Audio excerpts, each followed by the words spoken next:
Stéphane, merci de nous recevoir. Ça me Oui. fait vraiment plaisir d'être ici. Dis-moi, j'ai une première question. On est où ici? Ici, tu es à la Sèbe. C'est un D'accord. petit village pas loin de Pau, D'accord. situé dans le Béarn, D'accord, dans le sud-ouest, dans le le Béarn. sud-ouest. Voilà. Alors, raconte-moi un peu, c'est quoi ton métier? Tu es éleveur? Éleveur de blanc d'Aquitaine, D'accord. je fais de la vigne et je fais du maïs. On D'accord. appelle ça élevage et polyculture. Dis-moi Stéphane, c'est magnifique Ouais. sur tes terres ici.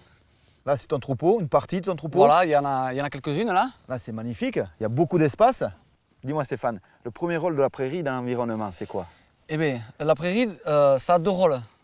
Le premier rôle, c'est la biodiversité. Au printemps, quand ça fleurit, il y a une multitude d'abeilles, d'insectes et d'oiseaux aussi. Je veux Bien dire, sûr. ces oiseaux qui nichent dans les haies environnementales parce que Bien sûr.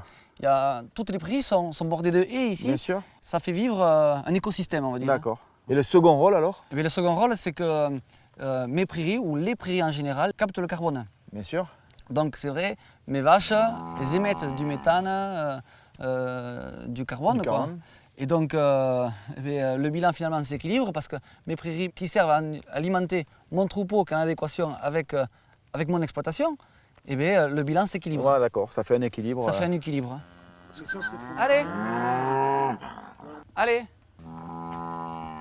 Stéphane, donc les vaches, elles broutent ici Voilà. toute la journée, mais après, qu'est-ce que tu leur donnes à manger principalement? De l'herbe, il y a de l'herbe, ça pousse, on en profite, on Bien sûr.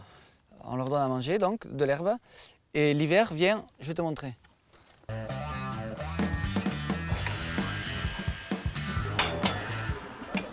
L'herbe que je récoltais au printemps, je me la réserve pour l'hiver. Et D'accord. l'hiver, ça me fait mon stock fourragé, on appelle ça. D'accord. Et elles ont de l'herbe. Ensuite, en complément du maïs que j'ai produit. Voilà, le maïs ici. Ça, c'est le maïs Voilà. concassé que j'ai broyé avec une Voilà. machine. Ça, c'est toi qui le produis pareil. Voilà, ça c'est l'épi, on broie, ça devient de la farine. Alors, ce qu'on ne peut pas produire, c'est très difficile à produire dans le secteur, c'est la protéine. Ce qu'on appelle la protéine, c'est le tourteau de soja. D'accord. Le tourteau de colza, les tourteaux quoi. D'accord. Et ça alors? Et ça, c'est des minéraux.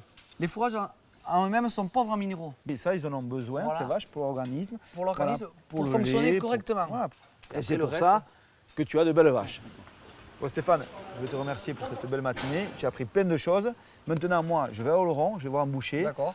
On va mettre un peu tous les morceaux de la blonde d'Aquitaine. Puis moi, je vais faire une petite recette comme d'habitude. Merci Bon, mais et à la prochaine. à ton service. Ouais, salut. Ciao. Je vous présente Alain, boucher à Oloron-Sainte-Marie depuis 30 ans. Donc je peux vous dire que lui, la viande, sa passion, il la connaît par cœur. Ça se voit, il le porte bien. J'espère Voilà. connaître un peu, oui. Alain, moi j'ai une première question. C'est quoi la différence entre les races laitières et les races à viande? Eh bien, les races laitières, c'est comme que tu viens de le dire, c'est celle qui produit du lait, D'accord. énormément de lait. D'accord. Et les races à viande, comme la limousine, comme la charolaise et bien entendu la blonde d'Aquitaine, Bien sûr. ce sont là pour faire de la viande. De la viande. Écoute-moi, moi j'ai une deuxième question. Je me dis, quand on arrive dans une boucherie, comment bien choisir sa viande? Tu regardes déjà la couleur de la viande. Non. Il faut quand même qu'elle Toujours soit l'œil. un brillant, luisant. Tu vois, c'est brillant, Voilà. c'est luisant. Ça veut dire que ça vient d'être épluché. D'accord. Qu'elle a à peu près 4-5 jours de maturation. Bon, là je vois que tu m'as sorti quand même pas mal de morceaux. On va commencer par la bavette.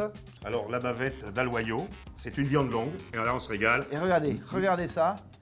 Cette graisse qui va fondre un peu, voilà, c'est important. C'est très Une viande important. persillée, très important, il faut toujours un petit peu qu'elle soit persillée. Alors là, c'est l'entrecôte ou la côte. D'accord. Il suffit, quand Bien il sûr. veut la côte, on laisse la côte comme ça. Bien sûr. Et sinon, on désosse et ça devient l'entrecôte. L'entrecôte, tout Voilà, simplement. Tout simplement. Et là, c'est très goûteux. Très goûteux. Voilà. Ah ouais. Ça, c'est vrai que pour ceux qui aiment vraiment la viande de rouge, Voilà. je crois que l'entrecôte, c'est un des meilleurs produits. Ouais. Et là, c'est le rumsteak. Ah, le rhum steak. Le rumsteak. Voilà. Voilà. Ici. Alors, il fait partie donc de la cuisse, mais en D'accord. bas, il se trouve entre le faux filet et la cuisse. Et je te le présente parce que je crois que tu vas nous faire Voilà, tu vas m'en préparer un petit. un beau pavé. Un beau pavé. Voilà. Moi, je vais te faire une petite recette. Eh ben, c'est très Vite bien. fait, bien fait.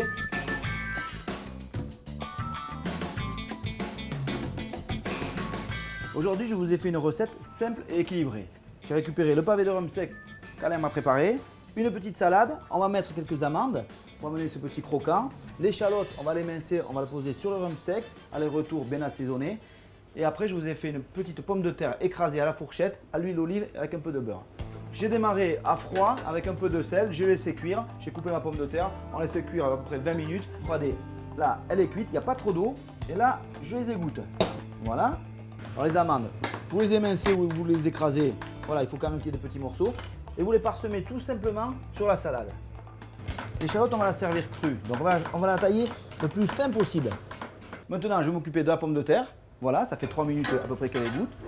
Là, c'est bien chaud, ça fume. Et là, je vais écraser, tout simplement. Ça va pas faire une purée, ça va faire de la pomme de terre écrasée. Il va y avoir quelques bouts, on va le sentir sous la dent, c'est important.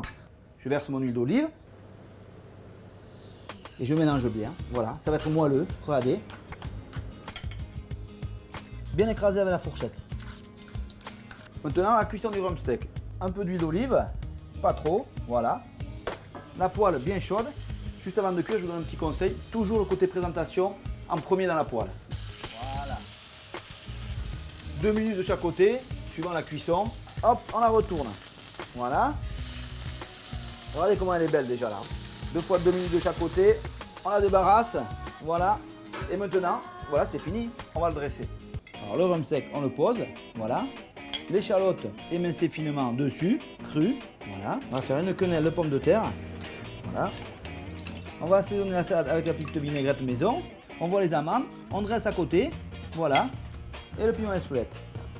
Sur la pomme de terre. Et voilà. Voilà la recette, elle est terminée. Simple, équilibrée et rapide.